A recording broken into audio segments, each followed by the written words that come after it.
안녕하세요. 이기수입니다. 증산도 구도의 첫걸음 입도. 오늘 이 시간에도 지난달에 입도하신 분들의 감동적이고 소중한 사례를 같이 알아보도록 하겠습니다. 자, 첫 번째 사례입니다. 포천 신읍도장에서 입도하신 신연수 우리 도생님의 입도 사례입니다. 오랜 세월 마음에 둔 증산도와 맺어지다. 약 20여 년 전에 서울 강연회에 참여하면서 증산도를 처음 알게 되었습니다. 그 후 증산도 관련 서적을 서점에서 구입해서 읽었고, 상생방송이 개국된 이후 꾸준히 상생방송을 시청하였습니다. 그러니까 20년 전에 증산도를 안 이후에요, 이분은 증산도 책들을 다 사서 다 하나하나 읽어보고, 또 상생방송이 이제 개국이 되자마자 계속 시청해 온 거죠. 올해 지금 상생방송이 지금 개국 14주년입니다. 그러니까 이분은요 10년 이상을 계속 이렇게 방송을 보아오면서 사실상의 증산도 도생님처럼 생활을 해왔던 것입니다. 2020년 8월에 진리에 대해 궁금한 점이 있어서 인터넷으로 검색을 하였는데, 관련된 글을 보고 또 증산도의 소책자를 신청하였습니다. 자, 책자 신청을 하게 되면서 바로 이분과 드디어 연결이 된 거죠. 그렇게 류두현 도생이랑 연락이 닿았습니다. 그때 보내주신 책이 생존의 비밀이었는데, 그 책을 이틀 만에 다 읽고 또 그 책 100권을 구입해서 우리 회사 직원들에게 전해줘야 되겠다고 생각했습니다. 실제 이렇게 하셨습니다.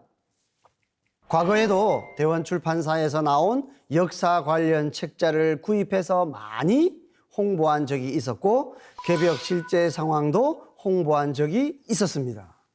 이분은 증산도 진리를 만나서 진리가 너무 훌륭하고 좋으니까 많은 책들을 사서 이분이 경영하시는 회사의 직원분들에게, 또 본인이 알고 있는 많은 인맥들에게 실제 그 진리를 전하고 계셨던 거예요. 거의 10수년을 증산도 도생 이상으로. 참 대단하신 분이죠. 그러니 뭐 인연이 안 될 수가 없겠죠. 자, 타인들에게 증산도 진리는 전하면서도 저는 그냥 음지에서 조용히 숨은 도인처럼 지내고 싶었습니다. 이분의 심성을 알 수가 있죠. 진리는 잘 알고 이 진리를 위해서 정말 본인이 나름대로 구도를 다 하고 있고 또 수행도 하고 있고, 정말 보이지 않는 곳에서 큰 일을 이렇게 하면 되지 않겠나, 이제 이렇게 생각을 하셨는데, 세상은 그런 분을 그렇게 음지에 그냥 내버려 두지 않았습니다. 그래서 이제 류두현 도생을 만나게 된 거고요. 그러다가 10월경에 인터넷에서 만난 인도자 류두현 도생과 포천 신읍도장 권순동 포정님과의 만남이 계속 이루어졌고, 류두현 도생의 정성에 마음이 동하여서 입도를 결심하였습니다. 그동안 종도사님의 병란 개병문화 북 콘서트를 집중해서 보았고, 또 코로나 병란 상황이 심해지는 것을 보면서 이제는 정말 입도를 할 때가 됐구나 생각을 하였습니다. 이분이 20년 전부터 증산도 진리는 모든 세상 사람들에게 희망의 메시지라는 것을 확신을 했지만, 정말로 그 진리의 힘이 발동이 되는 그런 마지막 순간이 왔구나 하는 것을 병란 개병문화 북콘서트를 보면서, 바로 지금 일어나고 있는 이 세상에 큰 변화를 목도하면서 이제는 내가 그 일에 뛰어들어야 할 때라고 이분이 확신을 하신 것입니다. 이제 상제님의 일꾼으로서 제가 운영하는 회사 내에 도장도 개창하고, 회사 내에 우리의 바른 역사를 전하는 강좌부터 시작해서 상제님 진리를 널리 전하는 참 일꾼으로 거듭나고자 합니다. 보은. 실제 이분은 이제 많은 직원을 둔 그런 회사의 사장님이십니다. 회사 안에서 많은 지금 강의를 하고 있습니다. 이것을 지금 실천을 하고 계십니다. 감사합니다. 자, 다음 사례는 태전 도안도장에서 입도하신 이종현 우리 도생님의 사례입니다. 평생 고민을 풀어준 환단고기 북콘서트. 어렸을 때부터 어떻게 살아야 진정한 사람으로 잘 사는 걸까 하는 고민이 마음속에 있었습니다. 인류의 스승들의 가르침을 현실에서 실천하는 것은 다른 사람한테 이용당하기 쉬운 일이었습니다. 그런데도 그분들의 가르침을 부정할 수는 없었습니다. 진리의 길을 가고자 하는 바로 이런 구도자들에게 참 현실이라고 하는 모순과 부조리가 누구에게나 이렇게 느껴질 수밖에 없겠죠. 보통 사람들은 이런 것들을 그저 세상 자체가 이러니까 하고 타협을 하면서 살지만 구도의 인연이 강한 분들은 그것을 타협하기 어렵습니다. 이분도 역시 이제 그런 뭔가 모순된 그런 마음 한구석에 그런 답답함이 있으셨던 겁니다. 고등학교 때 다닌 천주교는 선천의 상극질서가 덜한 곳이라 좋았고 친구들과도 어울리기가 좋았습니다. 자, 선천 종교, 자, 우리 천주교의 장점을 이야기했어요. 하지만 사람에게는 원죄가 있다는 것과 예수님을 모르거나 믿지 않는 사람은 아무리 선하게 살아도 지옥에 간다는 교리는 믿음이 가지 않았습니다. 이분처럼 명철하신 분이 그 교리들을 이렇게 접했을 때 이것은 도저히 넘을 수 없는 산이었던 것이죠. 이 세상의 현실 문제와 더불어 어떤 종교의 세계, 가르침의 세계에서도 이런 큰 벽을 느끼고 있었던 것입니다. 세월이 흘러서 천주교와는 자연스레 멀어지게 되었고 삶의 부침 속에서도 뭔가 사회에 불합리한 부분들, 억울한 부분들에 대해서 강하게 반발하지 못한 채 이어지는 삶을 계속 살아왔습니다. 평소 우리 민족의 찬란한 역사가 많이 왜곡되어 있다는 걸 알면서부터 올바른 역사가 꼭 밝혀져야 한다는 생각을 가지게 되었습니다. 이거 역시 큰 모순과 부조리잖아요. 내가 배운 중학교 시절 국사교과서에는 고조선이 있었고 법령으로 8조 금법이 있었다고 시험에도 나왔던 게 기억이 나는데 지금의 교육은 옛날에 지금의 북한 땅에 고조선이 있었다고 한다라고 남 얘기하듯 말하며 찬란했던 역사를 밝혀내지는 못할 망정 오히려 퇴보시키는 범죄 현장의 목격자가 되어서 억울함과 분노를 느꼈습니다. 그런데 환단고기 북콘서트를 유튜브로 보면서 답답했던 마음이 시원해지면서 자부심이 차오르는 경험을 했습니다. 역사라는 눈에 보이지 않는 무생물체가 후손에게 삶의 자부심과 힘을 내려주고 있었습니다. 이분이 정말 답답했던 이 세상 누구도 그 모순을 이야기하지 않는데 정말로 속 시원하게 본인의 가려운 곳을 긁어주는 바로 그것이 있었으니 그게 바로 상생방송의 환단고기 북콘서트였습니다. 나아가서 후천 조화선경 지산 천국을 여는 일꾼이 되고자 하는 열망을 지금까지 삶의 굴곡을 겪으며 욕심의 많은 부분이 이제 떨어져 나간 지금에서야 인생을 걸고 이 일을 해야겠다는 생각이 간절해졌습니다. 보은 이분은 이 세상에 근원적으로 이렇게 뿌리 박혀 있는 모순과 부조리. 지금도 이 세상은 모순과 부조리를 가득 차 있잖아요. 누가 이것을 극복할 수 있겠습니까? 그것을 극복하려고 정말 나서는 사람이 있다고 하더라도 그거는 불가능하다고 생각하겠죠. 이분도 역시 그렇게 생각해 왔죠. 하지만 유튜브에서 환단고기 북콘서트라고 하는 프로를 한번 보게 됨으로써 이분은 바로 그 모든 것들을 해결할 수 있는 해결책으로서 바로 증산도를 만난 것입니다. 그래서 이분은 이제 인생을 걸고 바로 가장 큰 일이잖아요.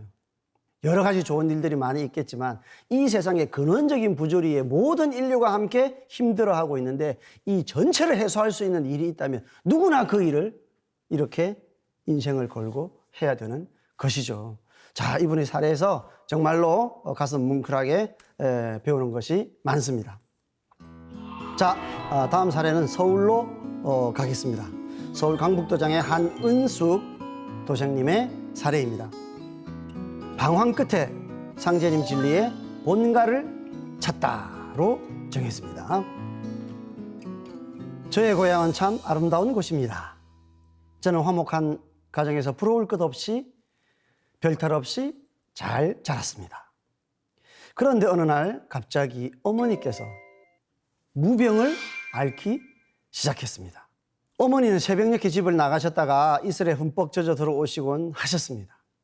눈동자도 풀리시고 저를 알아보지 못하실 때도 있었습니다. 어린 마음에 그런 참담함이 지금까지도 가슴이 아픕니다. 어머니가 무속인이 이렇게 되어야만 하는 그런 어떤 신병을 앓으셨는데, 어린 나이에 정말 그런 신비스러운 영적인 알 수 없는, 어떻게 보면 너무나 두려운 그런 경험을 하신 거죠. 그래서 이분은 어떤 영적인 신령한 세계에 대한 어떤 그 문제의식이 아주 어렸을 때부터 마음에 이렇게 배게 된 것이라고 보겠습니다. 집에 붉은 장삼에 스님들이 드나들기 시작했고 불경 소리에 잠에서 깨기도 했습니다. 그리고 저는 그때부터 기독교 신앙에 깊이 빠져들게 되었습니다. 기독교 신앙 활동에 대한 갈등이 약간은 있었지만 신앙을 멈추지 않았습니다. 나이가 들면서 저는 서울로 가서 정착을 했고 또 결혼도 하였습니다. 그런데 둘째 아이 산후조리 중에 저의 인생을 송두리째 흔들어버린 파란만장한 인생 서막이 시작되었는데 바로 대순진리회를 만난 것이었습니다. 이후 상제님의 진리를 좇아서 포덕천하를 이루리라 결심하고 제 청춘과 영혼까지 바치겠다는 마음으로 포덕사업의 일로 매진하였습니다. 그런데 부작용이 생기기 시작했습니다. 스스로 단체의 내부적인 모순을 느끼기 시작했고 더는 신앙을 할 수가 없었습니다. 30년의 대순진리회의 수도 생활이 허망하게 끝이 날 상황이었습니다. 30년.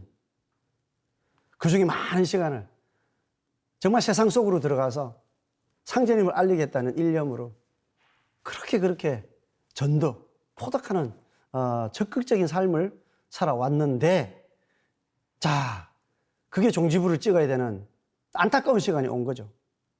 그러던 차에 옛날에 잘 알고 지내던 강순례 포감님에게 연락을 해서 만나게 되면서 정산도에 대해서 듣게 되었습니다.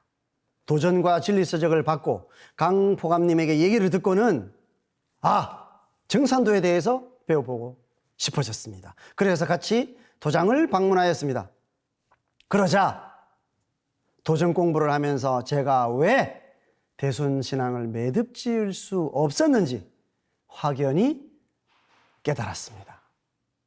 자세한 내용은 말씀을 안 하시죠.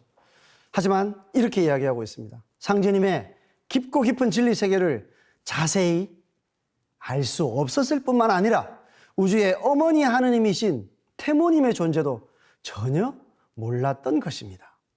얼마나 내가 무지했었는지 부끄럽기 짝이 없습니다.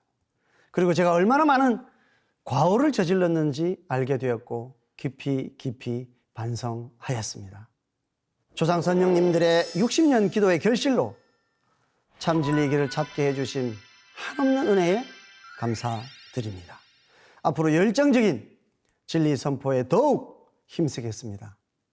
제 인생의 중요한 순간에 드라마처럼 극적으로 저 앞에 나타나 저를 증산도에 인도해 주신 강순례 포감님께 감사드립니다. 그리고 서울 강북도장의 모든 도생님들께도 감사를 드립니다.